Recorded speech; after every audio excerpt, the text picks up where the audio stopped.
Hey everyone, how is it going? I hope you all are doing well. Listen, it is me, Coach V, the New Love Strategist with New Thing Life Coaching. I'm a certified life dating and relationship coach, along with an online dating consultant for single Christian women. I am all about helping my marriage minded Christian ladies date so that they can win at love. I'm helping them, prepare and transform and actually do the work in this season so that they can obtain the desires of their hearts. And I know that it can be difficult because modern dating is like something completely different in and of itself. And that's why I'm here in order to help you overcome it through many different things. You can learn more at newthinglifecoaching.com. While you're there, make sure that you subscribe so that you can stay in the know, okay? Very quickly, let me just say, new news.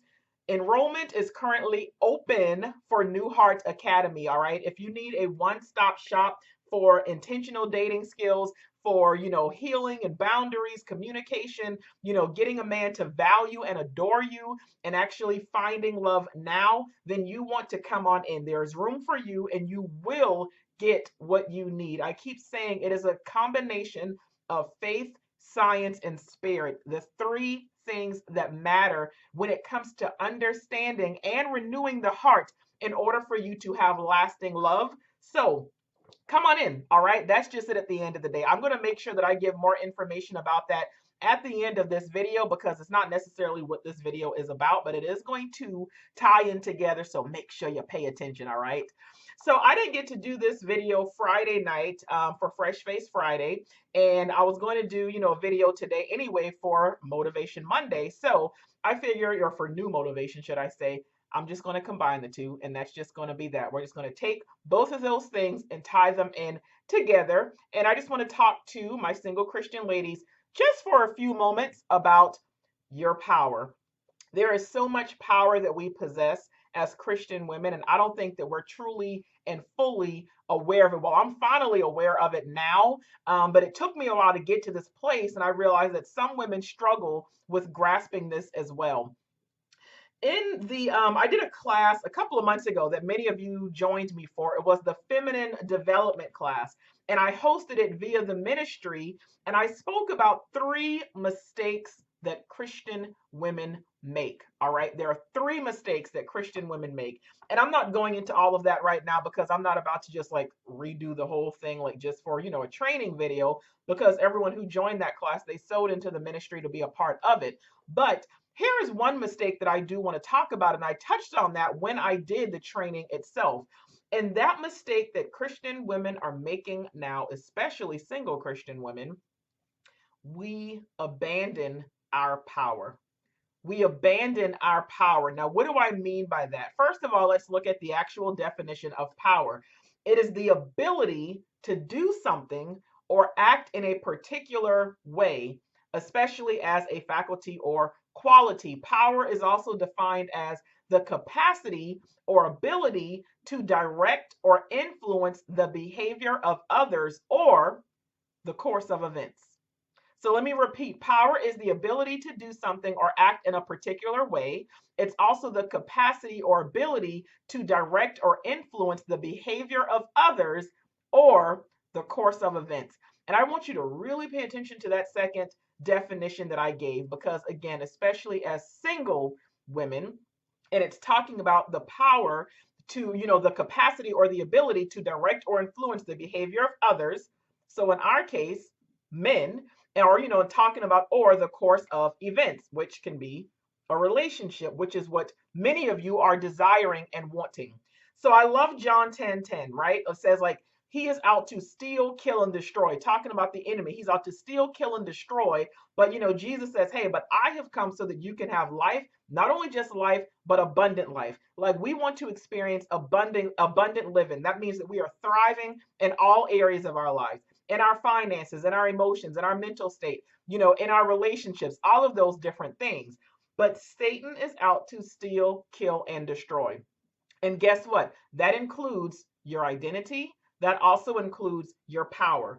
And what I've realized is that is the reason why many women are feeling less than. You're feeling unloved. You're feeling unwanted. You're frustrated. You're feeling as if God has not yet given you what it is that you've been desiring and wanting. And let me tell you something, sis. Satan delights in this, okay? Like he loves the fact that you feel this way, and he delights in knowing that you're out there single, because what he is doing is the longer that it takes before an actual healthy relationship happens for you, he knows that you're going to be feeling some type of way, and Satan will use loneliness as a tactic. Unfortunately, you got to keep in mind he's your enemy, so he wants you defeated. He wants you to be saddened. He wants you questioning your worth, questioning your value. He wants you powerless at the end of the day. And I love 2 Timothy 1:7. Let me read that really quickly. Sorry, I didn't have that pulled up because I didn't think I was going here, but now I am, because now I just feel like I'm just like pumped out of nowhere all of a sudden. Maybe I think it's because like I'm finally like what, day 2 back into being able to have espresso. I gave it up for the Ascend 21 when we did the challenge on when we were in the physical health segment. I challenged everyone to give up something that they typically consume on a regular basis. So for me, I gave up espresso, and I'm someone who has like at least one big cup, sometimes two, of espresso like every morning. But I gave it up for 3 days, and now it feels amazing to be able to drink it. So 2 Timothy 1:7, for the spirit God gave us does not make us timid, but it gives us power, love, and self-discipline. Says it gives us power. Okay. You are forgetting the power that you possess. And I know that there are, again, fatherless children. I know that there are women who have some daddy issues. I know that there's some pain from the past. I know that there's some abandonment issues. I know that many of you feel rejected, again, feeling unloved, unwanted. I know that many women are wanting a companion or, a husband in order to receive the love that they never received. I know that many women are doing things in order to make a man stay or to get that man to choose you. And what you have to understand is it all goes back to your power. You have the power to create your reality. I say that a lot. You have the power to crush your goals. You have the power to obtain everything that God intends for you to have. And I bet it's probably more than what you're actually willing to settle for. Like I always think about Ephesians 3:20, where it says exceedingly and abundantly above all that you can ask, think, or imagine. But here's the good thing. Let me tell you something. If you're feeling powerless, here's a friendly reminder for you. Isaiah 40:29, and I actually want to take the time to read that. Isaiah 40:29, and what it says is, he gives strength to the weary, and he increases the what? The power of the weak. If you're feeling weary right now, if you're feeling weak right now, if you're tired, if you're feeling whatever, it says he increases the strength. He will give you the power that you need. Now, let me tell you a little bit about myself, okay? I lost my power at one point, if I can be completely honest with you. And correction, I did not lose my power. I abandoned my power. And it was all because of a man, a dusty man. All right. I have a lot of dusties from my past. But seriously, I abandoned my power because of a man who I was with. And, I've kind of talked about this a little bit before, but I dated this dude in college, and I wrote about him in the Boaz book. And I'm sure I've mentioned him in a couple of videos before. But even, being in college, whatever, I think I was like 19 or 20 years old, I thought that, maybe he was like the one, or at least I was thinking, even if he's not the one, like I'm the only one that he was dealing with at that time. And, lo and behold, I found out that I wasn't. I absolutely was not the only person that he was dating. And, come to find out, the crazy ex that him and his family told me that, she was just the ex, she was actually the current. And lo and behold, Victoria Baxter, Coach V, was actually the side chick in that position or in that situation. But foolishly, what I did was I played my position as the side chick.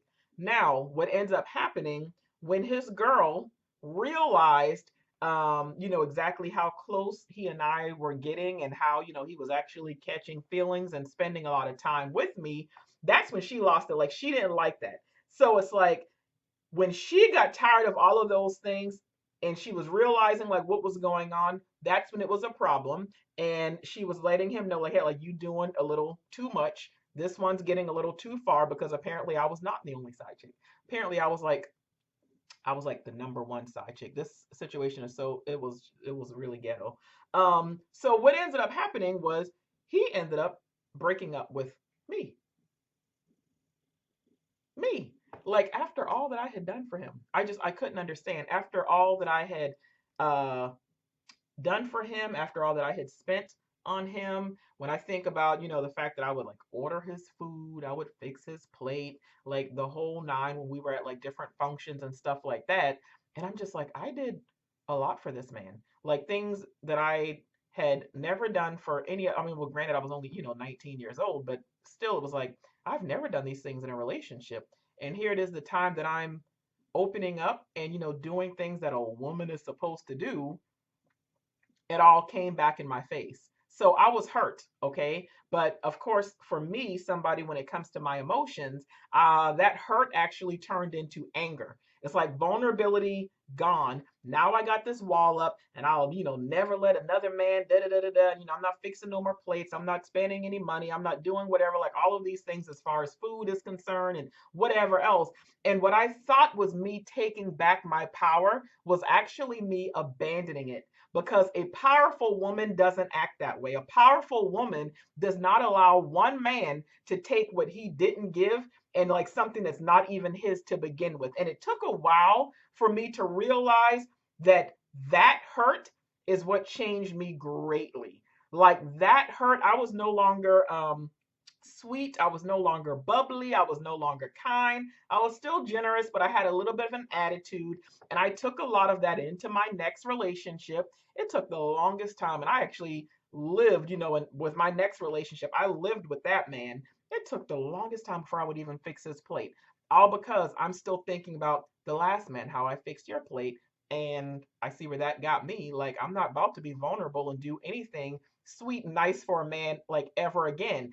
And even after the second relationship ended, I took all of that attitude into all of my subsequent dating ships as well. Like even being vulnerable and just soft, like with my kids, was a no. Like I hated that all of those things that happened in that relationship with this guy from college had changed me. But like, I just was like, no, like my guard was completely up. And that wasn't even guard, it was like wall, chain, lock, and key.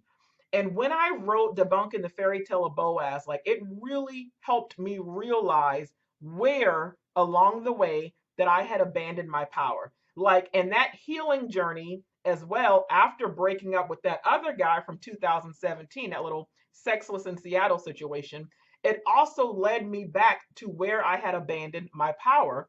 And all signs pointed to D, like the guy who I was actually with from college. So slowly I had to forgive and just like kind of let that be that. And I was like, okay, and say no more. Like, leave it alone. This is my power. We are not playing this game. Like, it is what it is. It's over. It happened. Enough. Now, funny enough, he ended up reaching out to me one day out of the blue, like a couple of years ago. And he was, checking in and how's it going? We chit chatted. And that's what also let me know that I truly had forgiven him and taken back my power, because it was like, him reaching out, it was really nothing for me. And, I think at some point, like I casually brought up like how badly he did hurt me back then. Now, here's the thing, this dude was actually stunned. He was shocked. Like he didn't know that I cared about him that much. He didn't know that he had hurt me, which of course in my mind, I'm like, how could you not? How did you not know what you did to me? Now he was remorseful. And he even offered to like, repay and like all of these other things and asking, if we could at least try as friends and all this other nonsense. No, thank you. But of course, he likened it all to us being so young, which we were, like I was 19, I think he was 20, but young or not, like I was still old enough to feel. I will say that his apology helped.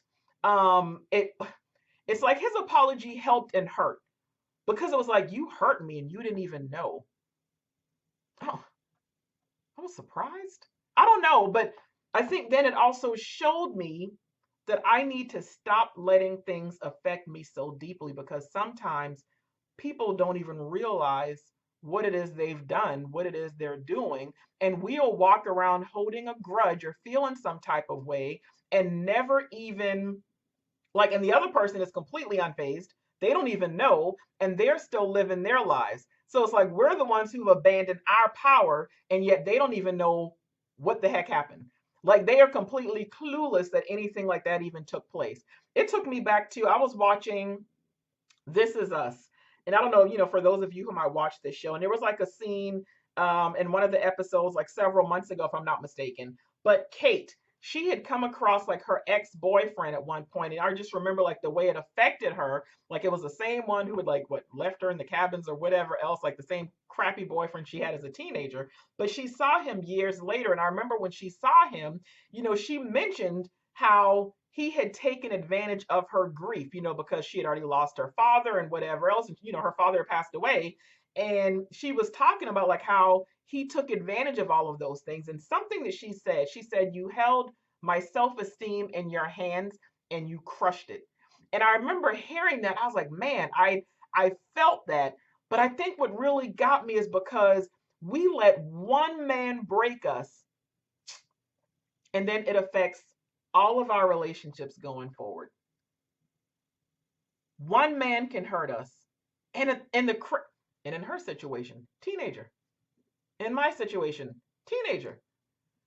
We allow something from the past to keep such a hold on us, and we take it into like every single relationship, and a lot of times not just our romantic relationships, but especially our romantic relationships. And a lot of you want love badly, like you crave it, you really want it, like you're praying for it, you want a relationship, you want a marriage, you're sick of seeing everyone else, again, posting pictures and getting engaged and getting married and living their best lives, all in love, and you're annoyed because it hasn't happened for you and you want it to happen, not even realizing that there's something from the past that is still tagging along and holding on to you, and it's stopping you from getting where you even want to be in life and in love.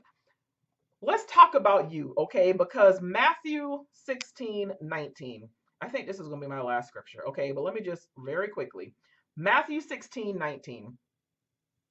Jesus says, I will give you the keys of the kingdom of heaven. Whatever you bind on earth will be bound in heaven, and whatever you loose on earth will be loosed in heaven. This is also showing me a lot about like authority and power. Two things that Jesus himself had. He had authority and he had power. And when we look at this scripture here, like translation and meaning is like to bind means to forbid by an indisputable authority. And to loose means to permit by an indisputable authority. And then we have Matthew's 28:18, where Jesus is talking about, how he has the power. Let me read it. Okay, so apparently I was not done with scriptures. Matthew 28:18. Jesus said to them, all authority in heaven and on earth has been given to me. All authority, all power and authority have been given to him. And then Romans 8:17 is also, reminding us that we have a lot of the same power and things like that of course Christ says. It says that if we are his children, that means we are heirs, we are co-heirs with Christ. So Jesus says you have the power and authority, like you can bind and loose, okay? And then we also have Jesus saying, all power and authority have been given to me. And then we have Romans 8:17 saying that we are co-heirs with Christ. So that is showing me what? That you have power and that you have authority. So if you have not been living your best life, and if you have things from your past or whatever, I want to know what happened that made you abandon your power. That's what I want to know. And don't say nothing, because something happened. When you find yourself defeated, feeling less than, frustrated, complaining, feeling unhappy, feeling unwanted, feeling unloved, feeling, some type of way, when you find yourself connecting to men who you know are not good for you, when you know that you are settling, when you know that they don't even deserve to like have your phone number, that means you're neglecting your power. That means you're abandoning your power. That means something happened. Like power is the ability to change the outcome of a situation or course of events, right? I need you to take back your power. Like, truth be told, enough is enough. Enough is enough. And what I've realized as well, a lot of times with women, especially again, single women who have different things that are interfering with what it is they want, a lot of times women end up, all right, let me step on some toes. A lot of times women end up making men their God. Like, there is one person you should be aiming to please. There is one person that you should want the approval of. There is one person that you should obey their every command and do everything you do with them in mind. And a lot of you are doing that for a man. Actually, what a lot of women do, they do that for like every man they end up dating. And let me tell you right now, that is what abandonment issues will do. Like, I'm always talk like, because that's what I specialize in and that's what most of my clients are dealing with. But a lot of women, they make their man their God. And that is problematic when the one true God is the one that gave you the power to overcome. And I don't understand. Like, you have to put these men in their place. You have to put them in the place they belong in, and you have to take back your power. And a lot of you are not walking in your feminine power because of insecurity or a past hurt. Like, I know I step on toes a lot. I know that I come for women hard, yes, but it's because I'm sick of seeing women sit back and failing to recognize the power that we possess as women. I'm sorry, we're smarter.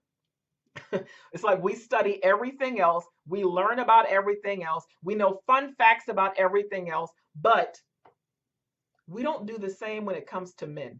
And I always tell women, like, you have to learn men and then use the knowledge to your advantage. Like, find out everything you need to learn about a man, about men in general, and then use it to your advantage. Because even then, that is another situation in where you have the power. Like, the thing about the Proverbs 31 woman is that was not an actual woman. Like, the virtuous woman that passage talks about, she was not an actual woman. And I did a study on that via Saved and Single like a couple of years back that some of you signed up for as well. But it is a paradigm of like any wife or mother. Like, it's who we are supposed to like imitate or replicate. And when you read verses 10 through 31, when it talks about that, the virtuous woman, we receive a description of what kind of wife a woman should be. And these were instructions that were given by King Lemuel's mother, telling him the kind of woman to marry. And we see much about how to handle and manage our time, our money, our resources, our gifts, our household talents, marriages, everything. And it's like that is the kind of woman that we should be like just being a woman like that and serving God and doing all of these other things. But a lot of us, because of something else and some reason that we've abandoned our power and we've gotten off course and we've like kind of, if we're honest, gotten away from serving God and instead serving these men who are not even our husbands. Listen, we got to get it together, okay? I struggled with keeping my power because the dude in college stripped away my comfort with vulnerability. I was all about asserting my independence and attitude. And I say all the time, one thing that we have to keep in mind is that men don't want another man and one that they have to bat. Well, the men that we want, they don't want another man. They don't want another man that they have to battle. Like, you have to keep your womanhood. You have to keep your softness. Like, keep your vulnerability. There's power in all of those things. All of those things, there's power. No one believes in the power of women more than Jesus Christ himself. Like, I always say that when I think about how Jesus responded to the adulterous woman, to the Samaritan woman, to the woman with the issue of blood, how he appealed to the women after the resurrection. Like, he recognizes our power, but a lot of times we don't. what's getting in the way of you just being a powerful woman? You can be powerful and still operate like in your womanhood at the same time. And I just want you to, like, how have you been in past relationships?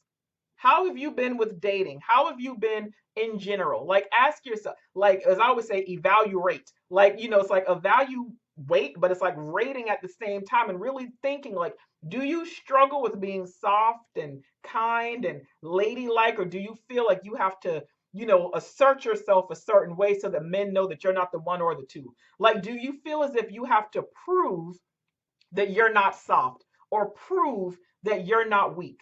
Like, I was studying, and there's a Hebrew term for marriage, which is kaddition, and it means sanctification. And it comes from the root word kaddish, kadosh, or holy is what it also means, which in biblical context, kaddition, it's talking about holy separateness. So it's combining those two things. And what that is, the whole purpose of me telling you that is when you think about marriage and sanctification and the holy separateness, there is a way that you can express your set apartness or your separateness by acting with respect and consideration for a man's needs and his circumstances, or for your husband, for his needs and the circumstances of the marriage. And what I've started to realize is that many times, and I used to fall in this boat, but now a lot of women are failing at relationships because they're trying to exert false power. And what I mean by the whole alpha female nonsense, because I used to always say, well, I'm an alpha female. There's no such thing.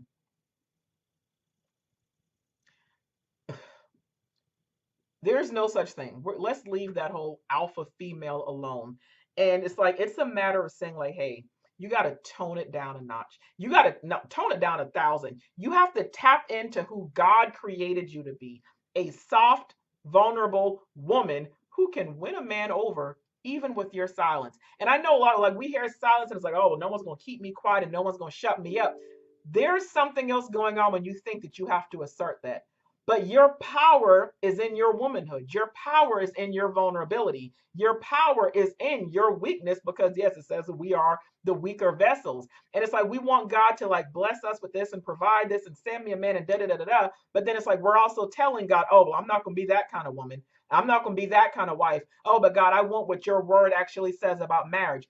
No, you don't, if you're struggling with certain things. Silence does not mean shut up and have no voice, but it's knowing that you can say more in your silence and in your softness. It's a hard lesson, I know, because yeah, I've been, of course, learning that myself, and I've spoken about that before. But again, a man does not want to date another man. He doesn't want to go to war with another man. No, the men that we want, well, the men that you want, they want to lead, they want to take charge. And it's hard to do this with an alleged alpha female nonsense. Because I always say, a lot of times, like, that deep independence or that whole, alpha female stuff, it is rooted in some type of insecurity or fear. It's rooted in something. Like, when we really know, well, I'm an alpha female, I just can't help it. And this is the no, at some point you abandoned your power as a woman and you've taken on this false persona because it's something else that happened that maybe you don't even realize where it's coming from, why you're doing it, why you're acting in that manner. And many of us don't use our feminine power because we don't like the idea of being seen as weak or submissive or all of these different things. I want you to remember holy separateness. Your husband will need something that you can give as a woman. Like, and one thing I know that currently, right now, many are ruining relationships because of power abandonment. That's another abandonment issue in and of itself. Power abandonment. You're trying to keep, the whole alpha, power, instead of focusing on the power from the alpha and the omega. Like, that is the power that you should be focused on keeping, not the whole alpha female power nonsense. You're ruining relationships because you refuse to be vulnerable after being hurt. You are ruining relationships because you're not open to telling him how you feel and where you stand. I hear this often from many of you.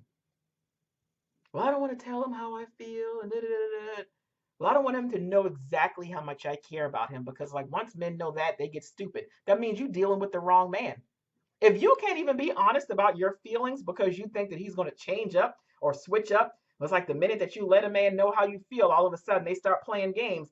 That's your fault if that is the kind of man you are dealing with, sis.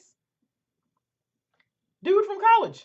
I didn't know you cared about me like that. Like, you didn't tell me at first. I was like, but then I thought about it. I was like, did you ever really tell him? I mean, granted, it wasn't really going to do any good, but like he had all of this other nonsense going on. But I'm like, that we were together all that time and you didn't know. And he was like, I know I was, a bad guy. He's like, yeah, the things I did, I'm not making no excuses for that. He's like, but I didn't know how you felt about me. My current situation, determining how to transition from friends to more than friends. I mentioned, being afraid and, and getting on him for not understanding my feelings and where I'm coming from and all this other stuff. And I'm like, I've been saying this all along. He was like, saying what? He's like, because I don't know how you feel about me. Like, I know you like me. I would hope so. We've been friends. To what level? To what extent? I don't know. You've never told me how you feel. And I think for me, that was like the first time ever that I laid it all out. In the dating world, like that's called breezing, where it's like you put it all out there, but like, hey, this is how I feel about you. This is what I want. This is what I want to see happen. That is the first time that I've ever done that.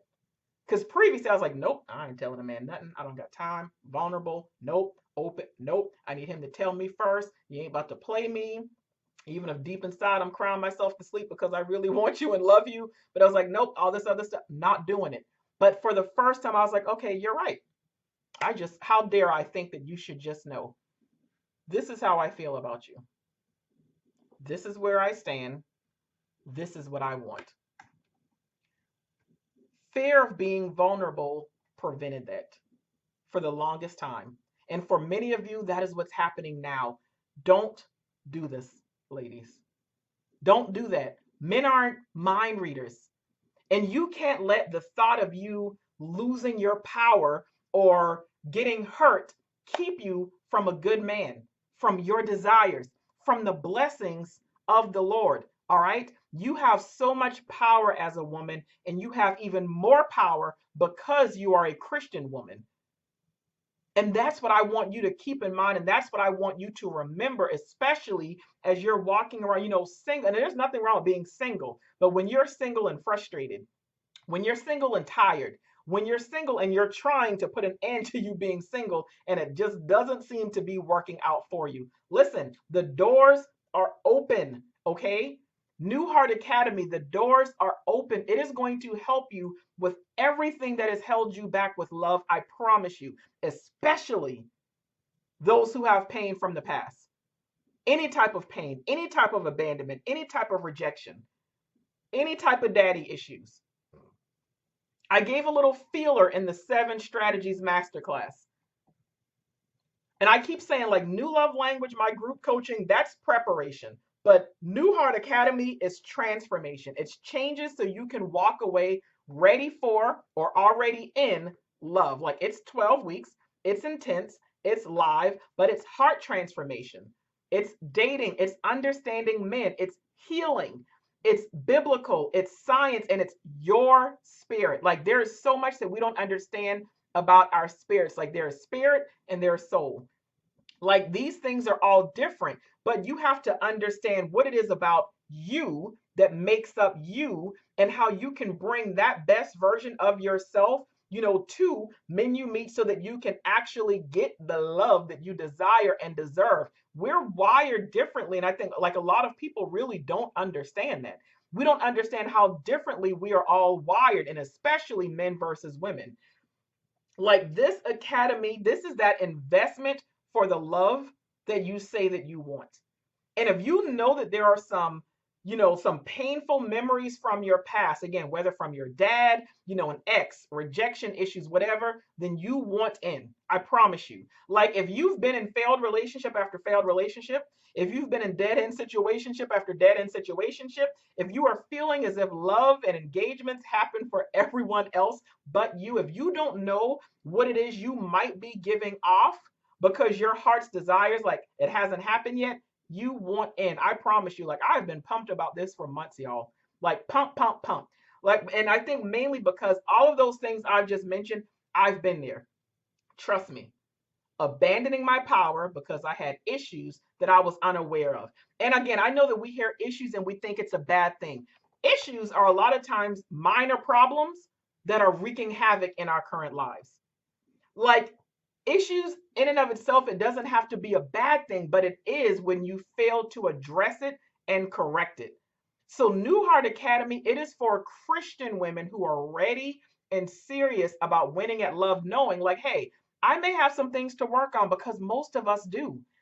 And again, like I've said, like, and that's why I was not getting anywhere in my love life for many years. Like, yeah, dating someone, oh, kind of serious here and, kind of seeing where this is going to go, but not getting anywhere because I had issues that were getting in the way. But it's like now I get to combine 3 different certifications and my entire coaching business in one program for one mission to help you win. I get to teach you what I've taught other women over the years that have helped them win. Like I've shared the testimonies, y'all. Like y'all already seen it. Like y'all seen it the whole nine. Like I get to teach you what I've done over and what I changed and what I had to transform so that I could win. Like the program will work if you allow it to. That's just it. You can head over to newthinglifecoaching.com/NHA to secure your spot. I've given 3 different payment options to help you. But for those of you who pay in full, you get other great bonuses that are just going to have you completely different in the next 90 days. Completely different. You get enrollment into Simplicity, my 4-week dating masterclass. You get the Before Bay workshop. You get the relationship readiness assessment. And you also get a one-time coaching session with me where we're just going to gather it all. And that coaching session is pretty much just going to last however long it takes, to get you all the way together. But if you pay in full, then you get access to all of those things. But there are 2 other payment options for those who can't, I get it, financially. If you can't handle the steep investment of doing the paid in full option, then I have the payment plans for your convenience. And as I've said, only because I work with, most of my clients are moms. So with that being said, like I get, of course, summer vacation and camps and, just being a parent or whatever in general. That is why, and I battled with this for the longest time, but I was like, even though the program itself is 12 weeks, I still gave a payment option that will extend it out for 6 months. And I was like, okay, well, hopefully like no one like, takes advantage, but I was like, whatever, like it'll be fine because of course at the same time, you also get lifetime access. Like even though it's going to be live, there are going to be all these other trainings and, assignments and, downloadables and things that you're going to get. And of course, everything is going to be uploaded to your portal. Excuse me. So as long as you, of course, you fulfill your financial obligation, even after the 12, you will always keep your lifetime access so that you can always go back. Because when I tell you this is an academy with material and training, you're going to be reverting back to a lot of this stuff from the time that you meet a new man, from the time y'all start dating, and when it comes to your boundaries and all of these things. I'm giving you so much information and just a little bit of everything and so much strategy. You're going to need to revert back to all of these things. Because to help you with the transformation, you're going to need those reminders. It's not one of those things where you can be like, oh, okay, that class helped me. I can't wait for next week. Oh, okay, well, that was an awesome class too. Oh, yeah. Like you're going to have those oohs and ahs moment, but you're going to have to go back to some of this stuff because transformation happens when it's like, okay, I got to take that in. I got to break that down because I'm making sure you have ways on how it applies to you. The science part doesn't change. Faith, that's dependent on you, but it's applying things to your spirit and who you are. So you're going to need that lifetime access. because you're going to want to, and again, it's also giving you healthy relationship skills. So I want you to have, you're going to have those things that you can go back to. Okay, what did she say about those whole, the 6 C's of communication, and how am I supposed to apply this to this man? Okay, because we just had our first argument and I need to go over some things. You'll get to do that. And even if you're thinking like, I'm kind of okay, now I'm ready to get serious with this guy, but let me go back to the whole VCL, the whole value contributing level, because let me determine, okay, how is this man adding value to my life? Let me make sure I do want to take this next step with him. It's giving you, girl, I am so excited. I'm so excited. I'm so excited. All right. It is time for you to take back your power. It is time for you to win. It is time for you to come after everything the enemy has been trying to make you think that you're not going to get, because you are going to get it. And I'm excited to be on this road, on this journey with you. So let's get it. Let's get it. Let's get it. All right. God bless. I love you. I mean it. All right. And I can't wait to see you inside the academy. And either way, I just can't even wait to. I want to hear more testimonies, first of all, because I love sharing the testimonies of others. But I can't wait to just see your progress and see you taking back your power, because that is what it is all about. Have a fantastic day, all right? And I will talk to you later.